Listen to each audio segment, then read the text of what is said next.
Hello friends, এডিয়ান স্ক্রিপ্টের নতুন এপিসোডে সবাইকে স্বাগত। আজকে টাইটেল থাম্বনেল দেখে সবাই বুঝেই গেছো যে কি বিষয়ে কথা হবে।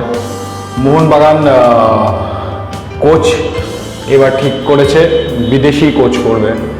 তো সেই হিসাবে কোন কোন বিদেশির নাম উঠে আসছে আর তাদের মধ্যে কে কে একদমই না কোচ, আর মধ্যিখানে কোন কোচের সঙ্গে কথা হয়েছিল বিদেশি এবং সেটা ফলপ্রসূ হয়নি, সেই সব নিয়ে ফিরে আসবো ইন্ট্রোর পর।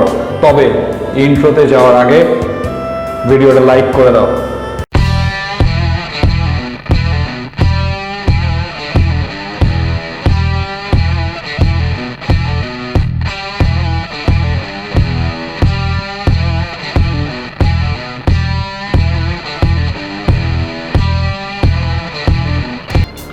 Welcome back.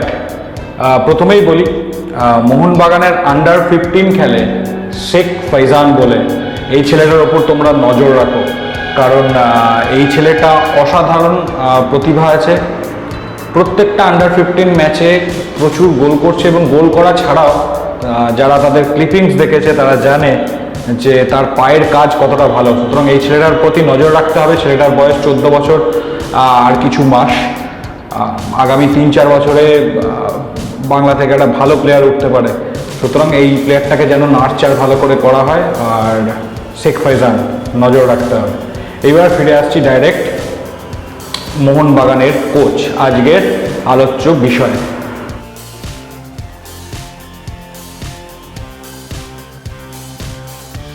কোচ নিয়ে ভিডিওটা করার আগে আর একটু ইন্টারেক্টিভ করে তুলি জিনিসটা।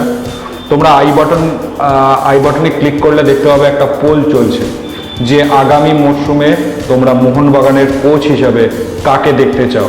দেখো, বিদেশি কোচ আসবে মোটামুটি, এটা নিশ্চিত, এবং সেই বিদেশিরা কোনো নতুন কেউও হবে না, সেটাও নিশ্চিত। মানে মোটামুটি জানা নামের মধ্যেই হবে। তো আমি যে নামগুলো বলবো সেই নামের মধ্যে তোমরা কাকে পছন্দ করবে, ওই আই বাটনে একটা পোল আছে, ওই পোলটা ক্লিক করে তোমরা জবাব দিয়ে দাও। তো মোটামুটি যে সমস্ত নাম ঘোরাফেরা করছে তাদের মধ্যে কাদের সঙ্গে সত্যি মোহনবাগান কথা বলেছে আর কাদেরটা একদমই রিউমার, আর কার নাম এখনও সকলের সামনে আসেনি অথচ মধ্যে মোহনবাগান চেষ্টা করেছিল, সেই প্রসঙ্গে ফিরে আসি। প্রথমেই আসবো যার নাম, সে হচ্ছে ট্রেভার মর্গান। ট্রেভার মর্গান খুব পরিচিত নাম। ইস্ট বেঙ্গলে দীর্ঘদিন সাফল্যের সঙ্গে কোচিং করিয়েছেন দুটো ফেজে।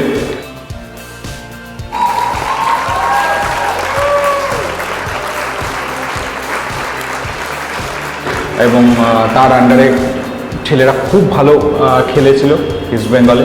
তো তিনি 2018 সালে ভুটানের ন্যাশনাল টিমের কোচ হন, মানে ম্যানেজার যেরকম তিনি ম্যানেজ করেন, আর তার লক্ষ্য ছিল সাফ কাপ। তো সেসবগুলো তো মিটে গেছে। মে মাস অবধি তার চুক্তি আছে মোটামুটি ভুটানের সঙ্গে। তো তার সঙ্গে মোহনবাগানে এক প্রস্ত কথা বলেছে, কিন্তু তিনি এখনও ডিসিশন নিতে পারেননি। কারণ ভুটানও তাদের আগামী দিনের প্ল্যান তাকে জানায়নি। তো তারা যদি অন্য কিছু ভেবে থাকতে পারে, তো সেই অনুযায়ী তিনি ভুটানের ফুটবল ফেডারেশনের সঙ্গে কথাবার্তা চালাচ্ছেন। সেই অনুযায়ী মোহনবাগানকে তিনি রিপ্লাই দেবেন। হ্যাঁ, ট্রেভার মর্গান এখনকার নিরিখে ভালো অপশান হতে পারে মোহনবাগানের কাছে। দেখা যাক কি অবস্থায় দাঁড়ায়। দ্বিতীয় নাম সেটা হচ্ছে রিয়েল কাশ্মীরের ডেভিড রবার্টসন।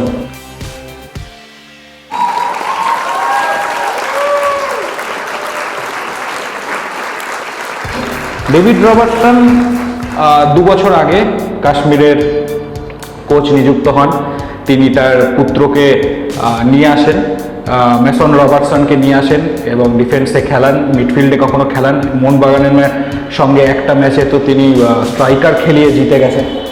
তো তার সাফল্যটা সেখানে নয়, এবারে আই লিগ খেলাটা তার সাফল্য নয়। তার সাফল্য হচ্ছে রিয়েল কাশ্মীরকে সেকেন্ড ডিভিশন আই লিগ থেকে ফার্স্ট ডিভিশনে তোলা, এবং অতি সাফল্যের সঙ্গে খুবই ভালোভাবে তিনি কোচিং করান।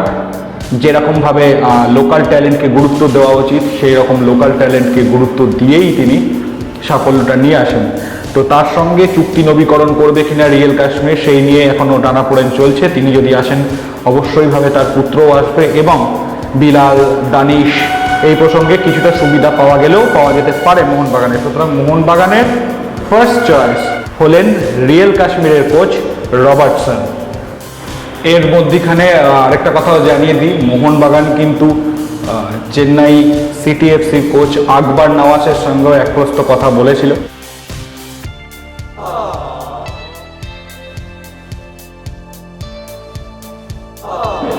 কিন্তু তিনি সামান্য কথা এগোলেও তারপরে আর তিনি ইন্টারেস্ট নেননি।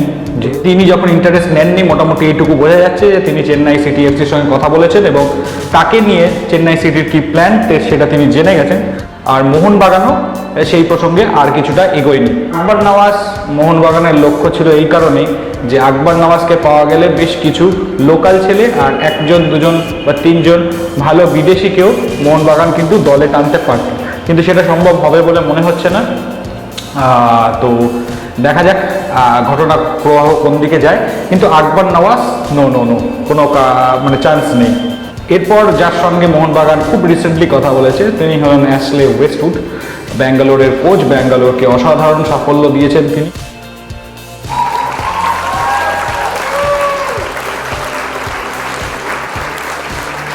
একটু বিতর্কিত, কিন্তু কোচ হিসাবে তিনি তার প্রমাণ দিয়েছেন। এখনো পর্যন্ত যেরকম বোঝা যাচ্ছে মোহনবাগানের দ্বিতীয় পছন্দ কিন্তু এই অ্যাশলে ওয়েস্টউডই। কিন্তু অ্যাশলে ওয়েস্টউড মোহনবাগানকে যে ডকুমেন্টেশন পাঠিয়েছেন যে তার যা যা দাবি রয়েছে, এদুবেদিয়াকে নিতে হবে ইত্যাদি ইত্যাদি, তিনি লোকাল প্লেয়ারদেরও টার্গেট করতে বলেছেন, মহেশ, বিভিন্ন প্লেয়ারদের। তো সেইটা নিয়ে মোহনবাগান একটু চিন্তিত যে তিনি আসার আগেই এই ধরনের জিনিসগুলো চুক্তি করছেন। তবে হ্যাঁ, এই ধরনের জিনিস কিন্তু এখন মডার্ন ফুটবলে হয়ে থাকে। জিদান কিন্তু যখন ফিরে আসছিল রিয়াল মাদ্রিদে, তার আগে চুক্তি করে নিয়েছিল কি একে দলে নিতে হবে, এ পরের বারের বাজেট এইটা হতে হবে, একে দল থেকে তাড়ানো যাবে না, সেরকম অনেক কিছু করেছিল। সুতরাং এই জিনিসটা এখন মডার্ন ফুটবলে হতেই পারে। তো দেখা যাক মোহনবাগান ওয়েস্টউডকে কতটা, মানে ফার্স্ট চয়েস তো অবশ্যই রবার্টসন, না হলে ওয়েস্টউডের দিকে কতটা ঝোঁকে। আর রয়েছে করিম বেঞ্জারিফা।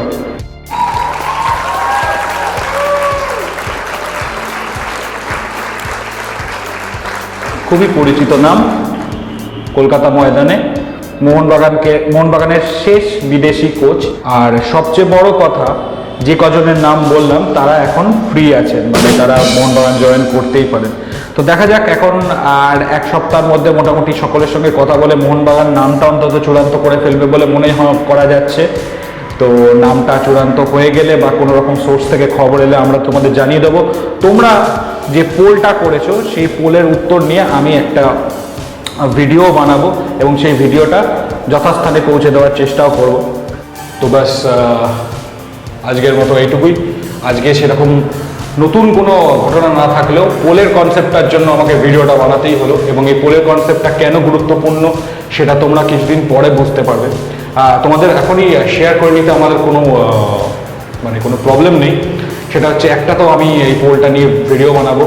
আর মোহনবাগানে এখন একটা জিনিস, মোহনবাগান যে বেস ফ্যানের সঙ্গে ইন্টারাকশন করার যে একটা সেগমেন্ট চালু করতে চলেছে মোহনবাগানে, সেখানে মোহনবাগান ক্লাব থেকে বলা হচ্ছে বিভিন্ন ফ্যান বেস থেকে বিভিন্ন কারণে যে আগের বারের সেরা ভারতীয় প্লেয়ারকে, আগের বারের সেরা বাঙালি প্লেয়ারকে, আগের মরশুমের সেরা বিদেশি প্লেয়ারকে, এটা নিয়ে পোল করে মোহনবাগানকে জমা দিতে বলা হচ্ছে।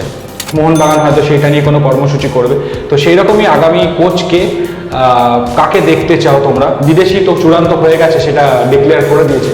তো তোমরা কাকে কোচ হিসাবে দেখতে চাও সেটা আমরা যথাস্থানে পৌঁছে দেবো। বন্ধুরা, আজকের মতো ভিডিওটা এখানেই শেষ করছি। তোমরা ভিডিওটা ভালো লাগলে অবশ্যই লাইক করো, কমেন্ট করো, শেয়ার করো।